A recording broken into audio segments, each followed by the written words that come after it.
ಇನ್ನು ಪೆಹಲ್ಗಾಮ್ನಲ್ಲಿ ನಡೆದಂತಹ ಉಗ್ರರ ದಾಳಿಗೆ ವ್ಯಾಪಕ ಖಂಡನೆ ವ್ಯಕ್ತವಾಗ್ತಾ ಇದ್ದು ದೆಹಲಿಯಲ್ಲಿ ಮಾರ್ಕೆಟ್ ಅನ್ನ ಬಂದ್ ಮಾಡಿ ಉಗ್ರರ ವಿರುದ್ಧ ಆಕ್ರೋಶ ವ್ಯಕ್ತ ಆಗಿದೆ. ದೆಹಲಿಯ ವ್ಯಾಪಾರಿಗಳಿಂದ ಅಂಗಡಿ ಮುಂಗಟ್ಟು ಬಂದ್. ಕಾಶ್ಮೀರದ ಪೆಹಲ್ಗಾಮ್ನಲ್ಲಿ ನಡೆದಂತಹ ಉಗ್ರರ ದಾಳಿಗೆ ಪ್ರತಿಯಾಗಿ ದೇಶಾದ್ಯಂತ ವ್ಯಾಪಕ ಆಕ್ರೋಶ. ದೆಹಲಿಯಲ್ಲಿ ಮಾರ್ಕೆಟ್ ಬಂದ್. ಈ ಬಗ್ಗೆ ಪ್ರತ್ಯಕ್ಷ ವರದಿ ಕೊಟ್ಟಿದ್ದಾರೆ ನಮ್ಮ ದೆಹಲಿ ಪ್ರತಿನಿಧಿ ಹರೀಶ್.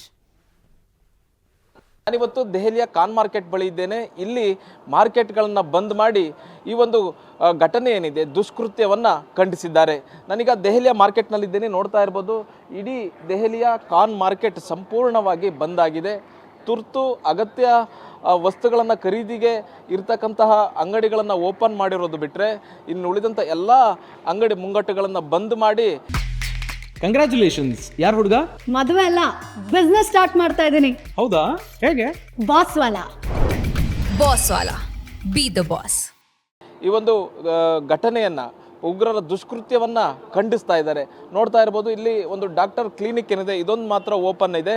ಇನ್ನು ಉಳಿದಂತಹ ಮೆಡಿಕಲ್ ಶಾಪ್ಗಳು ಕೂಡ ಓಪನ್ ಇರುವಂತಹದ್ದು. ಅದನ್ನು ಬಿಟ್ಟರೆ ಇನ್ನು ಉಳಿದಂತಹ ಎಲ್ಲ ಅಂಗಡಿ ಶಾಪ್ಗಳನ್ನು ಬಂದ್ ಮಾಡಲಾಗಿದೆ. ಇದೊಂದು ದೆಹಲಿಯ ಖಾನ್ ಮಾರ್ಕೆಟ್ ಮಾತ್ರ ಅಂತಲ್ಲ, ಬೇರೆ ಬೇರೆ ದೆಹಲಿಯ ಮಾರ್ಕೆಟ್ಗಳನ್ನು ಕೂಡ ಬಂದ್ ಮಾಡಿ ವ್ಯಾಪಾರಸ್ಥರು, ಮಾರಾಟಗಾರರು ಈ ಒಂದು ಘಟನೆಯನ್ನು, ಉಗ್ರರ ದುಷ್ಕೃತ್ಯವನ್ನು ಖಂಡಿಸಿರುವಂತಹದ್ದು. ಇಡೀ ದೇಶಾದ್ಯಂತ ಆಕ್ರೋಶಗಳು ವ್ಯಕ್ತ ಆಗ್ತಿದೆ. ಇವತ್ತು ಕೂಡ ದೇಶಾದ್ಯಂತ ಪ್ರತಿಭಟನೆಗಳು ನಡೀತಾ ಇದೆ.